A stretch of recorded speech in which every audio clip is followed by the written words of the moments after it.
بسم اللہ الرحمن الرحیم۔ حکیم امت مولانا ڈاکٹر کلب صادق صاحب، ان کی شخصیت کی عظمت کا پوری دنیا کو اندازہ ہو رہا ہے۔ کس طریقے سے ان کا غم منایا جا رہا ہے، ہندوستانی میں نہیں پوری دنیا میں۔ اور صرف شیعہ ہی ان کا غم نہیں منا رہے ہیں، بلکہ اہل سنت اور دوسرے ادیان اور دوسرے مذاہب کے لوگ بھی ان کا غم منا رہے ہیں، ان کو خراج عقیدت پیش کر رہے ہیں، ان کے لیے تعزیتی جلسوں کا اہتمام کر رہے ہیں۔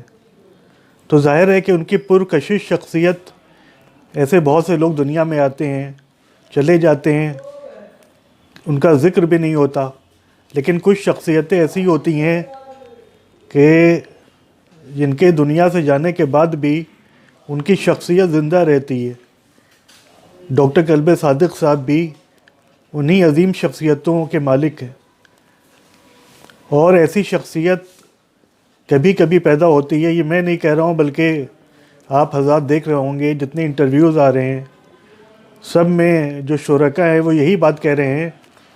کہ ایسی شخصیت کبھی کبھی پیدا ہوتی ہے، واقعاً کبھی کبھی پیدا ہوتی ہے۔ جو ان کا ویژن تھا، جو ان کی دور اندیشی تھی، جو ان کی بصیرت تھی،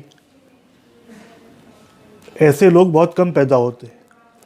انہوں نے 1970 کے اوائل میں یہ دیکھ لیا تھا کہ قوم کو اس وقت تعلیم کی بے انتہا ضرورت ہے۔ اس وقت جہالت کی تاریکی تھی، گھٹا ٹوپ تاریکی تھی، اور بالکل نا امیدی کی فضا تھی۔ ایسے وقت میں انہوں نے اپنی زندگی کا ایک مشن بنایا کہ اپنی قوم کو ہم تعلیم یافتہ کریں گے، اور اس ایک مشن میں پوری طریقے سے لگ گئے۔ ان کی راہ میں بھی رکاوٹیں ڈالی گئیں، ان کی بھی مخالفت کی گئی، ان کو بھی پریشان کرنے کی کوشش کی گئی، لیکن نہ انہوں نے کبھی کسی کو کوئی جواب دیا، اور نہ کبھی کسی کے خلاف اپنے کسی ری ایکشن کا اظہار کیا، بلکہ اپنی پوری انرجی اور اپنی پوری توانائی انہوں نے اپنے مشن پہ لگائی، اور توحید المسلمین ٹرسٹ کی بنیاد ڈالی کہ آج جس سے ہزاروں بچے پڑھ کر، جس کے ذریعے اسکالرشپ اور اسپانسرشپ پا کر دنیا بھر میں پھیلے ہوئے ہیں اور اچھی زندگی گزار رہے ہیں۔ توحید المسلمین ٹرسٹ کے بعد انہوں نے کالجز کھولنے کی ابتدا کی، اور لکھنؤ میں یونٹی کالج کھولا کہ جو ماشاءاللہ آج کوالٹی ایجوکیشن دے رہا ہے، اور ہزاروں بچے یہاں سے بھی پڑھ کر دنیا بھر میں پھیلے ہوئے ہیں۔ اس کے علاوہ یونٹی مشن اسکول کی بنیاد ڈالی کہ جس میں آج 1500 بچے فری میں تعلیم حاصل کر رہے ہیں، اور اس کے علاوہ پورے یو پی میں اس اسکیم میں 3000 بچے پڑھ رہے ہیں، جن میں سے ابھی 2 بچوں کا سلیکشن میڈیکل کالج میں بھی ہوا ہے۔ میڈیکل تعلیم میں انشاءاللہ ان کا مستقبل بہت روشن ہوگا۔ اسی طریقے سے علی گڑھ میں انہوں نے بنیاد ڈالی ایم یو کالج کی۔ اس کے علاوہ ایراز میڈیکل کالج سے قوم کو جو استفادہ ہو رہا ہے وہ اکثر عام لوگ نہیں جانتے، لیکن ہم لوگ جانتے ہیں کہ قوم کو کتنا فائدہ پہنچ رہا ہے۔ اس کے علاوہ انہوں نے اتحاد امت کی بہت زیادہ کوشش کی، اور مختلف ادیان اور مختلف مذاہب اور مختلف فرقوں کے درمیان امن و امان، شانتی، پیس اور یکجہتی کے لیے اپنی زندگی کو وقف کر دیا، جس کا نتیجہ یہ ہوا کہ جیسا کہ آیت اللہ علی خامنائی صاحب کے جو نمائندے ہیں، انہوں نے فرمایا تھا کہ مولانا ڈاکٹر کلب صادق صاحب نے اپنی خدمات سے لوگوں کے دلوں پر حکومت کی۔ تو ایسی شخصیتیں ہوتی ہیں کہ جو لوگوں کے دلوں پر حکومت کرتی ہیں۔ ان کا اس کے علاوہ اخلاق جو تھا وہ آپ سب نے دیکھا ہے، ان کی سادگی آپ نے سب نے دیکھی ہے کہ کتنی بڑی شخصیت جو چاہتی تو بڑی بڑی گاڑیوں میں، لگژری گاڑیوں میں گھوم سکتی تھی، لیکن اکثر وہ پیدل چلا کرتے تھے، اور بعد میں بھی بہت چھوٹی کار کا استعمال کرتے تھے۔ اس کے علاوہ ان کا سادہ لباس، سادہ مزاج، سادہ خوراک، اور لوگوں سے جھک کر ملنا۔ اگر بچے سے بھی ملتے تھے تو جھک کر ملتے تھے۔ کل ایک ڈسکشن ہو رہا تھا، ایک پینل پر ڈسکشن ہو رہا تھا، اس میں لوگوں نے کہا کہ اکثر وہ دلی آتے تھے، یا خود لکھنؤ میں بھی جب وہ نماز پڑھنے مسجد جاتے تھے تو ایک عالمی شخصیت وہ ایک طالب علم کے پیچھے نماز پڑھتی تھی، اتنا جھک کر ملنا، اتنی انکساری، اتنا عظیم اخلاق، کہیں سے غرور و تکبر کا نام تک نہیں، یہی وہ خصوصیات تھیں کہ جنہوں نے ڈاکٹر کلب صادق صاحب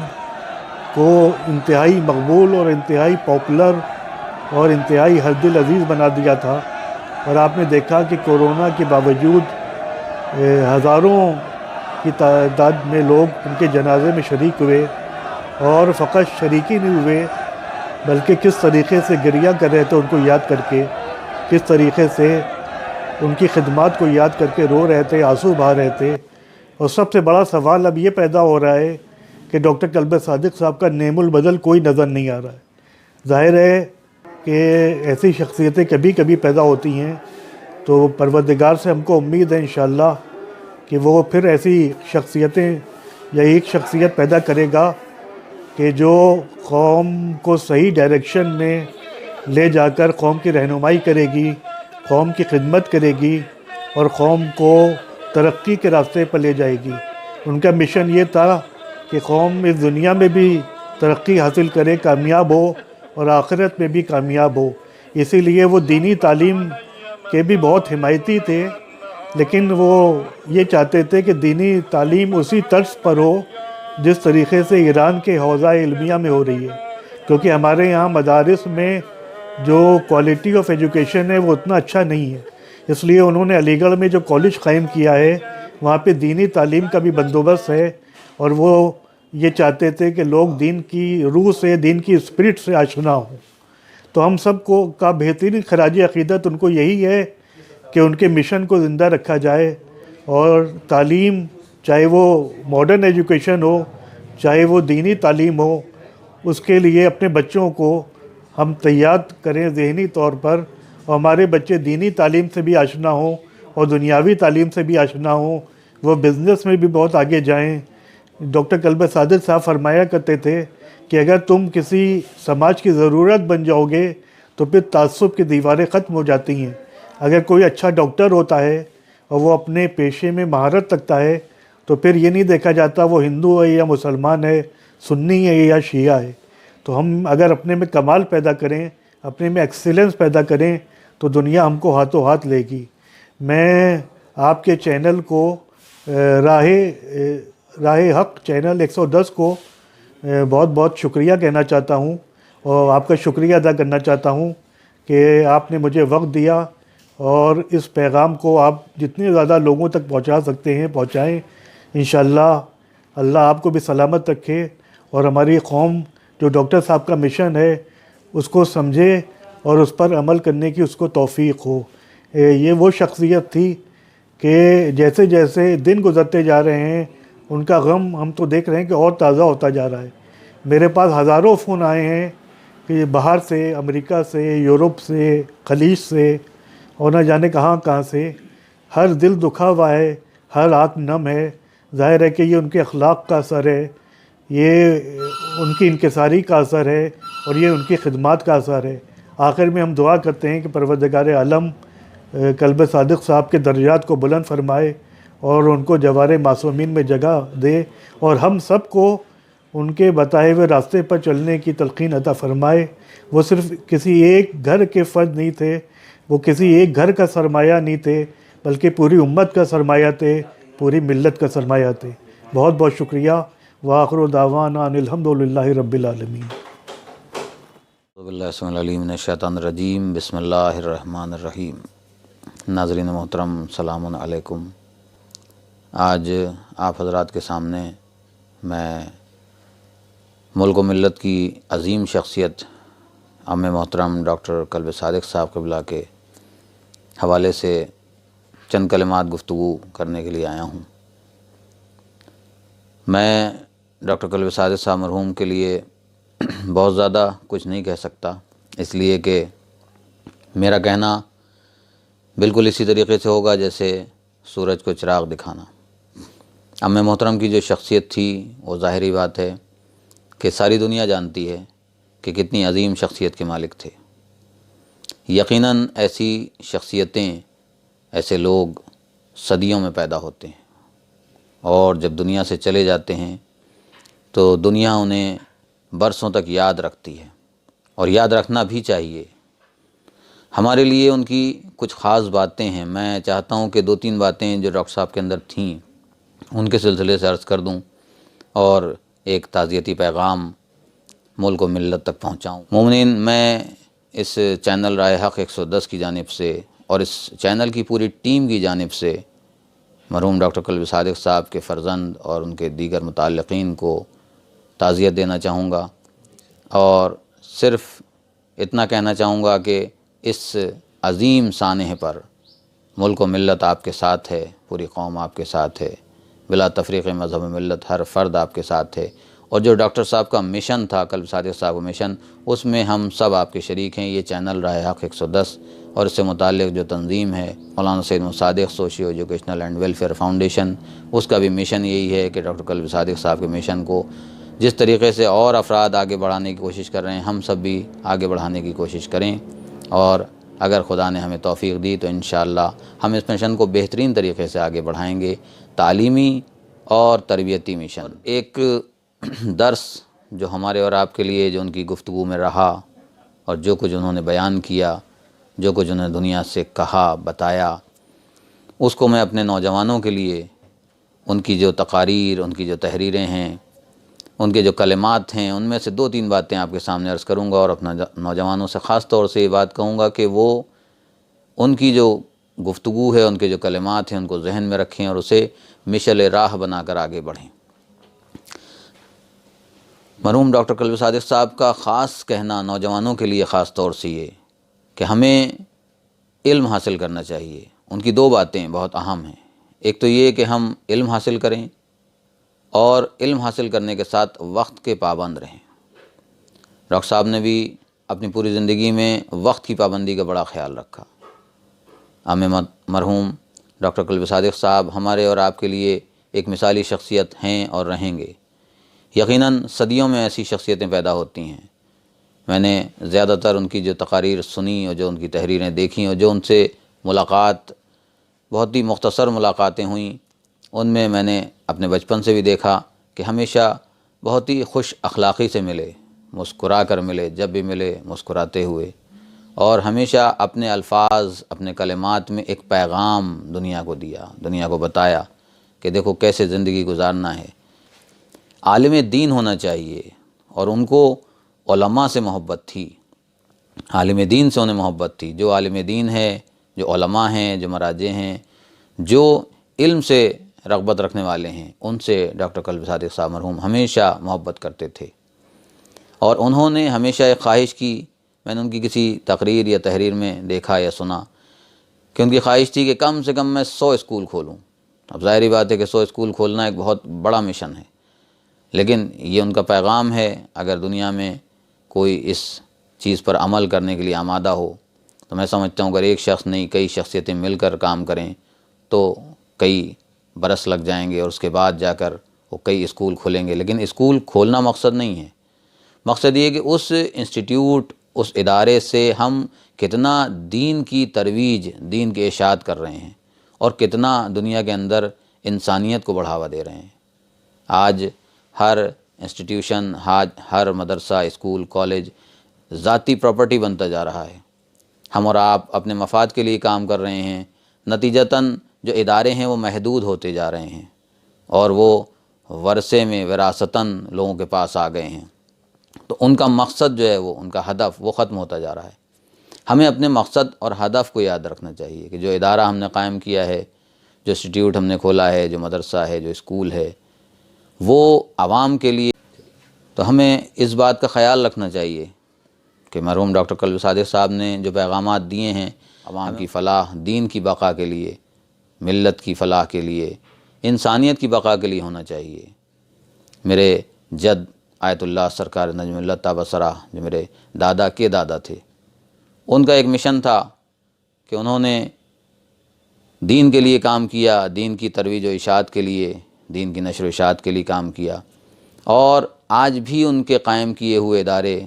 اس لکھنؤ کے علاوہ دیگر مقامات پر موجود ہیں، جو اس بات کے گواہ ہیں کہ اگر کوئی انسان خلوص نیت سے کام کرے تو قوم اس کا ساتھ دیتی ہے، ملت ساتھ دیتی ہے۔ ملت میں بہترین افراد اس کے ساتھ کھڑے ہوتے ہیں، اور یہ سب خداوند عالم کی طرف سے ایک تائید ہوتی ہے،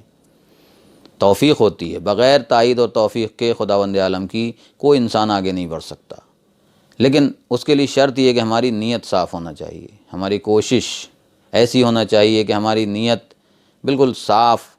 اور اس میں کوشش یہ ہو کہ ہم جو بھی کام کر رہے ہیں یہ خالصتاً لوجہ اللہ کر رہے ہیں، اللہ کے لیے کر رہے ہیں، چاہے دنیا میں کوئی اس کا صلہ ہمیں دے یا نہ دے۔ بعض افراد جب کام کرتے ہیں تو ان کے ذہنوں میں یہ ہوتا ہے کہ ہم جو کام کر رہے ہیں پتہ نہیں اس کام میں دنیا والے ہمارا ساتھ دیں گے یا نہیں دیں گے۔ ڈاکٹر قلب صادق صاحب مرحوم ایک مشن لے کر چلے، اور جس کے لیے کہا جاتا ہے کہ میں اکیلا ہی چلا تھا جانب منزل، مگر لوگ ساتھ آتے گئے اور کارواں بنتا گیا۔ تو یقیناً انہوں نے جو کام شروع کیا تھا، کئی اسکول کالجز دنیا کو معلوم ہے، لکھنؤ میں یونیورسٹی کالج ہے، علی گڑھ میں MU کالج ہے، اس کے علاوہ مختلف مقامات پر یہاں اراز میڈیکل کالج اور دیگر جگہوں پر ان کا تعاون، ان کی کوششیں رہیں، جس کی وجہ سے بہترین ادارے ملت کے سامنے آ سکے۔ اور صرف انہوں نے یہ نہیں کہ شیعوں کے لیے کام کیا ہو، شیعہ، سنی، ہندو، مسلم، سکھ، عیسائی، ہر مذہب، ہر فرقے، ہر ملت کے لوگوں کے لیے ان کی کوششیں رہیں، اور جو بھی ان سے تعاون ہو سکا، جو بھی مدد ہو سکی، انہوں نے لوگوں کی مدد کی۔ یقیناً آج ہمارے درمیان سے ایک ایسی شخصیت گزر گئی جس کی تلافی ہمارے لیے بہت مشکل ہے، لیکن اگر ہم ان کی تحریریں، ان کی تقریروں کو اٹھا کر دیکھیں اور انہیں پڑھیں، مطالعہ کریں، تو دو باتوں پر نظر رکھیں۔ میں نے کسی تقریر میں اپنی یہ بات کہی بھی ہے کہ ہمیں ان کی دو باتیں یاد رکھنا چاہیے۔ ایک تو وقت کی پابندی، کہ اگر ہم اپنے وقت کے پابند رہیں، اپنے کام کو پابندی وقت کے ساتھ کریں، جو کہ بہت مشکل امر ہے۔ آپ اپنی زندگی میں جب اس کو کرنے کی کوشش کریں گے تو آپ کو اندازہ ہوگا کہ وقت کی پابندی کہنا آسان ہے لیکن کرنا بہت مشکل ہے۔ اس کے بعد دوسری جو اہم چیز ہے وہ ہے خلوص نیت سے کام کرنا، بغیر کسی تفرقے کے،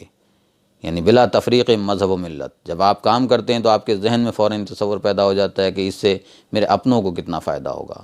پھر آپ کے ذہن میں تصور پیدا ہوتا ہے کہ اس سے میری قوم کو کتنا فائدہ ہوگا، میری ملت کو، میرے قوم کو، میرے شہر کے لوگوں کو کتنا فائدہ ہوگا۔ یعنی کہیں نہ کہیں آپ کسی دائرے میں محدود ہو جاتے ہیں،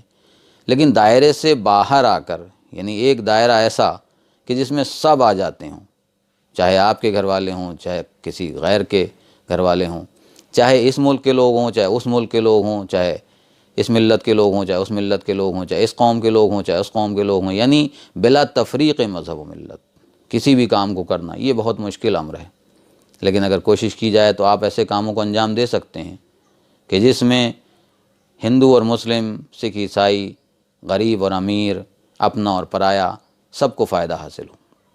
ڈاکٹر قلب صادق صاحب مرحوم نے جو کام کیے، یقیناً اگر ان پر ریسرچ کی جائے تو ایک بہترین مقالہ، ایک نہیں بلکہ کئی مقالے لکھے جا سکتے ہیں۔ اور میں اپنے نوجوانوں سے، علمی شخصیتوں سے خاص طور سے اس بات کی امید رکھتا ہوں کہ وہ ان کے سلسلے میں ایسے گوشے سامنے لا کر رکھیں گے کہ جو واقعاً ہم سب کے لیے، نوجوانوں کے لیے، ہماری قوم کے لیے مشعل راہ ہوں گے، اور اگر ہم ان پر عمل کریں گے تو یہ ہمارے اور آپ سب کے لیے ایک بہترین کارکردگی ہوگی۔ یاد رکھنا چاہیے کہ جب ہم کوئی کام کرتے ہیں تو اس میں ہمت انسان خود پیدا کرتا ہے، وہ اکیلا ہی شروع کرتا ہے کام، لیکن جب وہ کام کرتے ہوئے آگے بڑھتا ہے تو پروردگار عالم کی طرف سے خصوصی تائید اسے حاصل ہو جاتی ہے۔ ڈاکٹر قلب صادق صاحب نے جو کام شروع کیے، یقیناً ان کاموں میں بڑی مشکلات آئی ہوں گی، اور مرحوم کو نہ جانے کتنی مشکلات برداشت کرنا پڑی ہوں گی، لیکن ہر دور میں ایک سرسید پیدا ہوتا ہے جو ملت کے لیے کام کرتا ہے، اور جانے کے بعد دنیا اسے یاد رکھتی ہے۔ صرف یہ نہیں کہ ہم آنسو بہا رہے ہیں، بلکہ ہر مسلک، ہر مذہب کا آدمی جو ان کے کاموں کو دیکھ رہا ہے، اس نے انہیں یاد کیا، خراج عقیدت پیش کر رہا ہے۔ یہ چینل راہ حق 110 یہ بھی اسی مشن کو لے کر آگے بڑھ رہا ہے کہ تعلیمی اور امدادی کاموں کو آگے بڑھایا جائے۔ اس چینل کے ذریعے سے بھی، جہاں تک مجھے اطلاع ہے، مجھے معلوم ہے کہ یہ چینل بھی اور اس سے جڑی ہوئی جو فاؤنڈیشنز ہیں، سید Muhammad Sadiq Sahab socio educational and welfare foundation, اس کا بھی مقصد یہی ہے کہ اس چینل کے ذریعے سے جو بھی علمی کام ہیں، دینی کام ہیں، مذہبی کام ہیں، اس کے علاوہ دنیاوی کاموں میں جو امدادی کام ہیں، انہیں خاص طور سے آگے بڑھایا جائے۔ اس سلسلے میں عمار کاظم میں بہت شکر گزار ہوں ان کا، اور جو ٹیم کے ہمارے جو بھی افراد ہیں ان سب کا شکر گزار ہوں کہ وہ میرے اس پروگرام کو جہاں جہاں تک پہنچانے کی کوشش کر رہے ہیں، کریں گے۔ میں چاہتا ہوں کہ میری آواز جہاں جہاں بھی جائے، جہاں جہاں تک جائے، جو لوگ بھی اسے سنیں اور اس پر عمل کرنے کی کوشش کریں، تو اس میں خاص طور سے ڈاکٹر قلب صادق صاحب کے پیغام کو یاد رکھیں کہ ان کا پیغام یہی تھا کہ ہم بلا تفریق مذہب و ملت کام کریں، اور جو بھی کام کریں خلوص نیت سے کریں۔ ہمیں جہالت کے اندھیروں سے نکل کر علم کی روشنی میں آنا ہے، اور محدودیت سے نکل کر لامحدودیت کی طرف، یعنی لامحدودیت سے مراد یہ نہیں کہ ہم خدا بن جائیں، خدا ہو جائیں، یہ نہیں، بلکہ ہمیں اس دائرے سے نکلنا ہے جو بہت چھوٹا دائرہ ہے، جس میں ہماری سوچ بہت چھوٹی سوچ ہوتی ہے کہ ہم کام کرتے ہیں تو اپنے لیے یا اپنوں کے لیے خاص نہیں، اپنے لیے کرنا یہ انسان کی ضروریات ہو جاتی ہیں، لیکن اگر اپنی ضروریات کو پیچھے رکھ کر ہم بلا تفریق مذہب و ملت کوئی کام کر رہے ہیں تو یہ ایک بہت بڑا دائرہ ہے۔ بہرحال جتنا بھی ان کے سلسلے میں بولا جائے کم ہے، ان کو خراج عقیدت، ان کو یاد کرنا یہی ہوگا کہ ہم ان کے دیے ہوئے پیغامات پر عمل کریں، اور جتنا زیادہ اپنے آپ کو تعلیمی منزلوں میں آگے بڑھا سکتے ہیں، امدادی کاموں میں آگے بڑھ چڑھ کر حصہ لے سکتے ہیں، ایک دوسرے کی مدد کر سکتے ہیں، وہ ہمیں کرنا چاہیے۔ اور مدد کے لیے ہمیں بلا تفریق مذہب و ملت، علم کے لیے، تعلیم کے لیے بلا تفریق مذہب و ملت ہمیں کام کرنا ہے۔ یہی ڈاکٹر صاحب کا پیغام تھا، اور یہ انہیں خراج عقیدت پیش کرنا چاہتے ہیں، تو ہم ان کے دیے ہوئے پیغامات پر عمل کریں۔ وآخر دعوانا الحمد للہ رب العالمین۔